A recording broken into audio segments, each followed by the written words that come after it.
So this is our setup. Yang ni finally kita sudah set up, termasuk kita punya barang-barang daripada Hutan King jenis cooler box.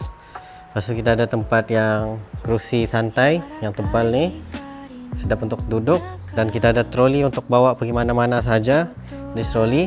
Dan di sini bawah ni ada jenis macam mat gitu supaya kita boleh relax.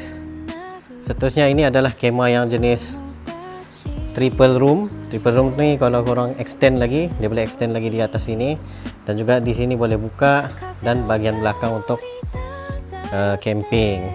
Lepas tu bila kita buka sini, dia ada macam area sini korang boleh jadikan tempat kerusi juga kalau tidak mau tidur.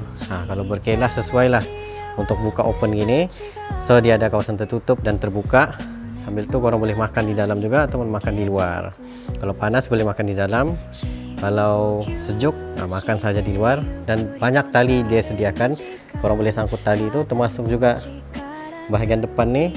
Kalau dibuka gitu, dia akan jadi lebih luas, macam ada awning gitu, dan korang boleh duduk di sini sambil berkelah, sambil makan-makan. Jadi sesuai lah kalau korang ingin camping, dan ada banyak brand untuk korang pilih mana satu yang paling sesuai.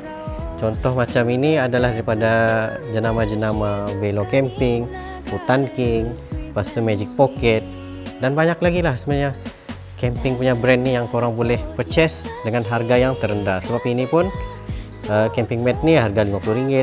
Cuma yang ini cooler box ni, jenis yang besar ni, sekitar RM280. Untuk kemah ni pula, kemah ni berharga 200 lebih, tapi boleh jadi sampai 300 juga.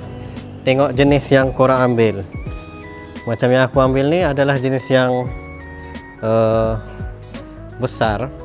Tapi mau kata besar pun dia tidaklah besar sangat mana pun, tapi dia cantik lah. Design dia pun cun.